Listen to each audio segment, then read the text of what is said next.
제36차 평양시 과학기술 축전이 9일 과학기술 전당에서 개막되었습니다.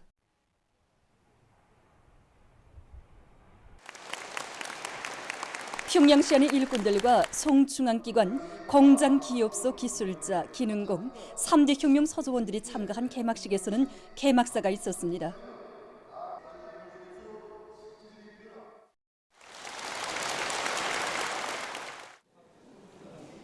개막식이 끝난 다음 참가자들은 축전장을 돌아봤습니다.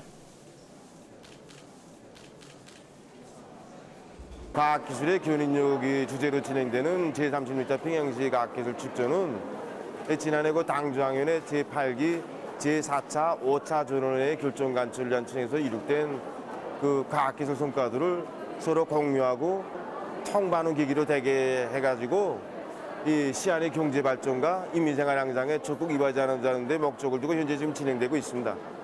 공장, 기업소, 농장, 과학기술전을 통해서 우수하게 평가된 850여 건의 가치 있는 제안들과 400여 종의 전시품들이 출품되었습니다. 이번 축전은 과학기술 성과 제안 발표와 과학기술 유연단, 새기술 및 특허기술 제품 결의 형식으로 진행되게 됩니다. 우리는 이번 축전에 인민들의 건강 증진에 실질적으로 이바지할 수 있는 여러 가지 제안들을 가지고 참가하였습니다. 이 결혼마당을 통하여 앞으로 제품의 질적 수준을 개선하고 그 품종을 누리기 위한 방도도 찾고 다른 단위들과의 경험 교환을 활발히 진행해 나가려고 합니다. 이번 전시에 참가하면서 자만이 아니라 더 분발해야 되겠다는 생각을 가지게 되었습니다. 이번 전시회를 통해서 다른 단위들의 의점과 기술적 문제들 이런 경험들을 결합하면서 많이 배우는 계기로 되게 하겠습니다. 최근 국제체육 소식입니다. 이 시간에는 먼저 2022년, 2023년 유럽 남자농구 연맹전 26단계 경기 중에서 일부 경기 소식을 보내드리겠습니다. 먼저 그리스의 올림피아코스 팀과 이탈리아의 올림피아 밀라노 팀 사이의 경기입니다. 흰색 경기복을 입은 팀이 이탈리아의 올림피아 밀라노 팀입니다. 그리스의 올림피아코스 팀은 현재 조에서 첫 번째 자리를 차지하고 있는 팀으로서 선수들의 공다르기 능력과 득점 능력이 매우 높은 강팀으로 알려져 있습니다. 그러나 이 경기에서는 예상 밖으로 올림피아 밀라노 팀이 선수들 호상 간 협동을 강화하면서 올림피아코스 팀을 앞서 나갔습니다. 결국 이 경기에서는 이탈리아의 올림피아 밀라노 팀이 그리스의 올림피아코스 팀을 83대 62로 이겼습니다. 계속해서 리투바의 잘기리스 까우나스 팀과 에스파냐의 FC 바르셀로나 팀 사이의 경기입니다. 흰색 경기복을 입은 팀이 리투바의 잘기리스 까우나스 팀입니다. 현재까지의 연맹전 순위를 보면 에스파냐의 FC 바르셀로나 팀이 저에서 1위를 차지하고 있습니다.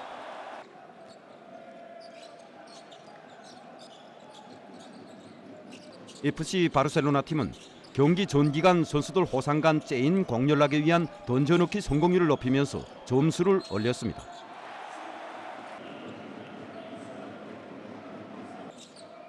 결국 이 경기에서는 에스파냐의 FC 바르셀로나 팀이 93대 74로 리투바의 잘기리스 까우나스 팀을 이겼습니다. 계속해서 도이칠란드의 알바 베를린 팀과 세르비아의 파르티잔 베오그라드 팀 사이 경기입니다. 노란색 경기복을 입은 팀이 도이칠란드의 알바 베를린 팀입니다. 공방전이 거듭되는 속에 1회전과 2회전은 큰 점수 차이가 없이 끝났습니다.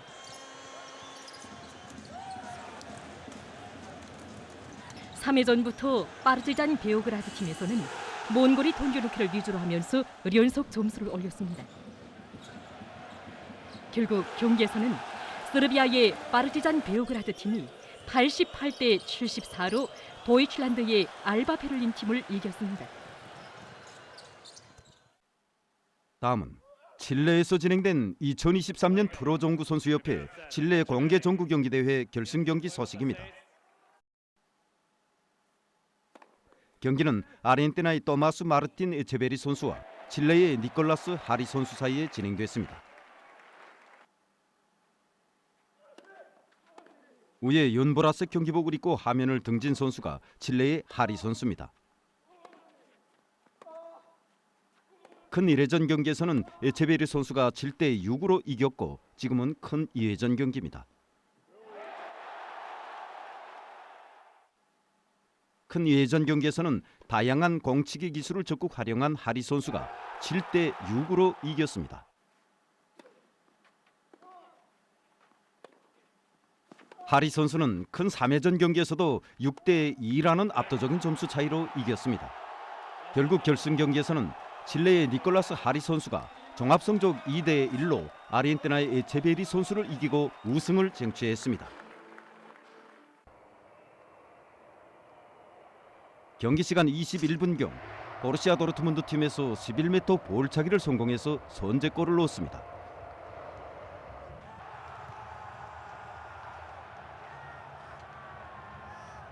후반전에 들어와 라이프치히 팀에서 경기 시간 74분경 선수들 호상간 찐 연락으로 한 골을 회복했습니다.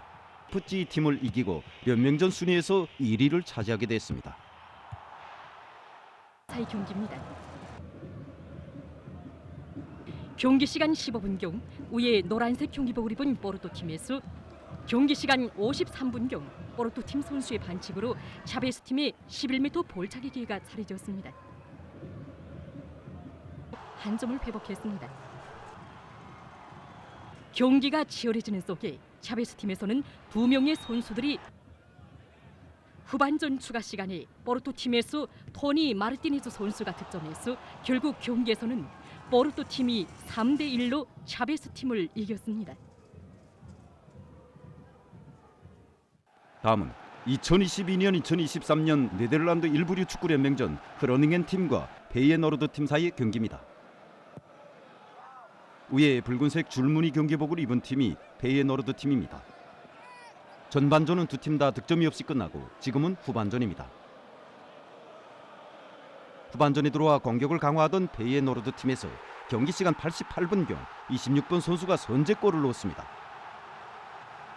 그 후 더 이상 득점이 나지 않아 결국 이 경기에서는 페이에노르드 팀이 크로닝겐 팀을 1대 0으로 이겼습니다. 최근 국제체육 소식이었습니다.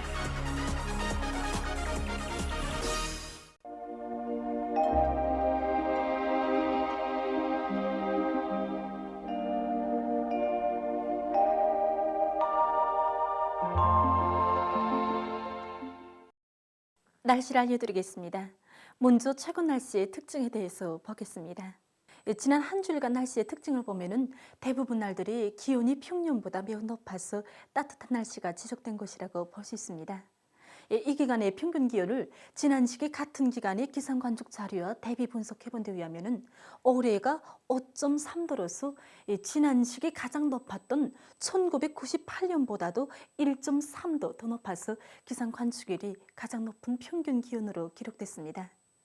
이러한 현상이 나타나게 된 원인은 우리나라로 북쪽의 찬 공기가 흘러들지 못하고 주로 남쪽의 더운 공기의 영향을 받았기 때문입니다.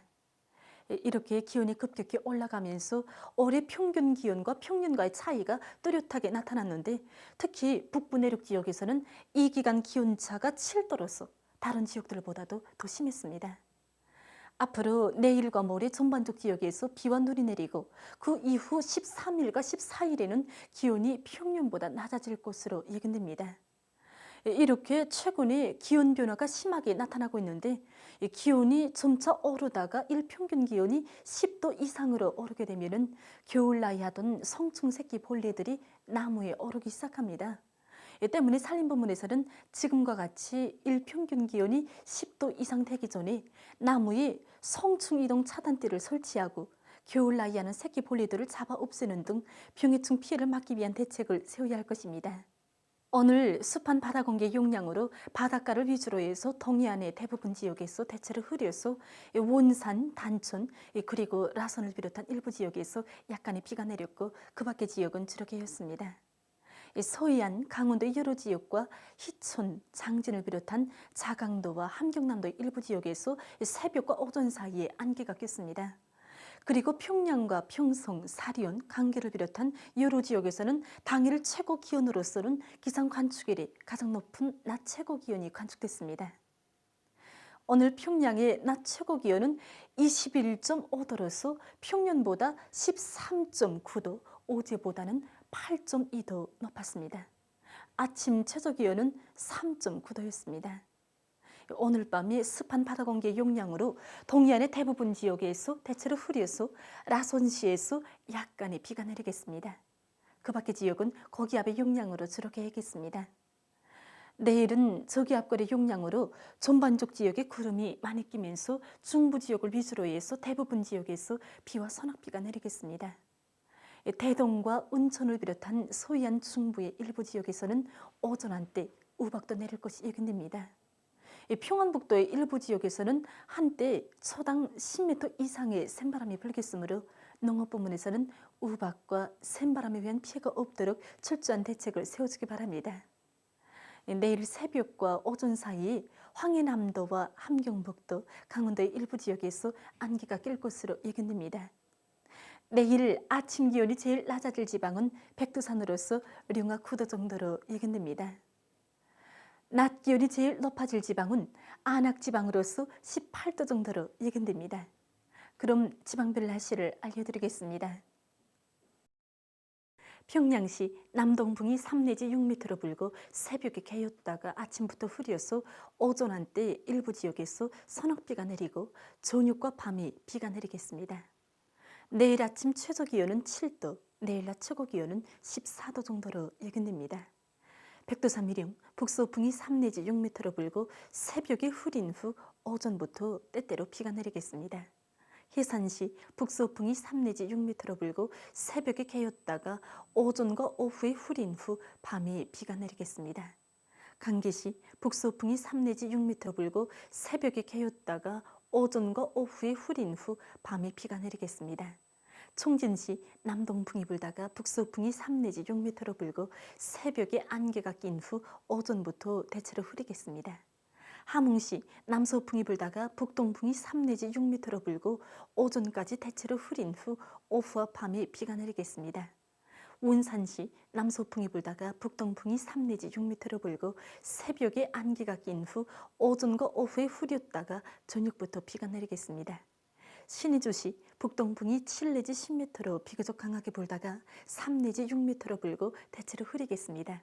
평성시 남동풍이 3 내지 6m로 불고 새벽에 개였다가 아침부터 흐려서 오전 한때 소낙비가 내리고 저녁과 밤에 비가 내리겠습니다. 사리원시 남동풍이 3 내지 6m로 불고 새벽에 개였다가 오전부터 점차 흐려서 밤 한때 비가 내리겠습니다. 해주시 남동풍이 3 내지 6m로 불고 새벽에 개였다가 오전부터 점차 흐리겠습니다. 개성시 남동풍이 3 내지 6m로 불고 새벽에 개였다가 오전부터 점차 흐리겠습니다. 내일 조선동해에서는 남동풍이 7 내지 10m로, 조선 서해에서는 남동풍이 4 내지 7m로 불다가 북동풍이 7 내지 10m로 불고 물결은 전반 해상에서 0.5 내지 1.5m로 일고 흐려서 비가 내리겠습니다. 모레 조선동해의 먼 바다와 조선 서해에서 주의 경보입니다. 모레 조선동해에 가까운 바다에서는 북동풍이 7 내지 10m로 불고 물결은 0.5 내지 2m로 일겠으며 먼 바다에서는 북동풍이 7 내지 10m로 불다가 밤부터 북서풍이 10 내지 15m로 강하게 불고 물결은 0.5 내지 2m로 일다가 2 내지 3m로 높겠습니다. 조선 서해에서는 북서풍이 7 내지 10m로 불다가 오전부터 10 내지 15m로 강하게 불고 물결은 0.5 내지 1.5m로 일다가 2 내지 3m로 높겠습니다. 모레 조선동해의 먼 바다와 조선 서해에서 샘바람과 높은 물결에 의한 피해가 없도록 수산과 해양 부문에서는 철저한 안전대책을 세우기 바랍니다. 계속해서 3월 12일부터 17일까지 예견되는 날씨를 알려드리겠습니다. 12일과 13일이 저기압거래 용량을 받겠습니다. 그래서 12일에 전반적 지역에서 비와 눈이 내리고 특히 랑림과 포테를 비롯한 북부 내륙의 일부 지역에서는 15 내지 25cm의 많은 눈이 내릴 것으로 예견됩니다. 그러므로 이 지역의 전력공업부문과 도로관리부문을 비롯한 인민경제 여러 부문에서는 많은 눈에 의한 피해가 없도록 철저한 사전 대책을 세워주기 바랍니다. 바닷가를 위주로 해서 서해안의 여러 지역에서는 한때 초당 10m 이상의 샘바람이 불 것으로 예견됩니다.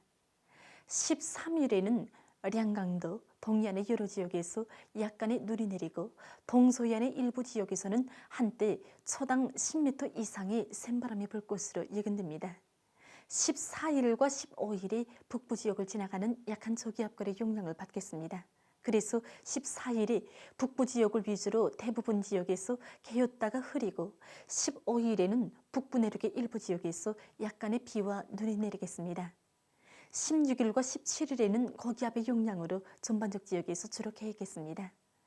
이 기간에 전국 일평균 기온은 13일과 14일이 평년보다 낮아져서 날씨가 쌀쌀하겠고 그 밖의 날들에는 평년 정도거나 평년보다 높을 것으로 예견됩니다. 그럼 이 기간 예견되는 지방별 날씨를 보시겠습니다.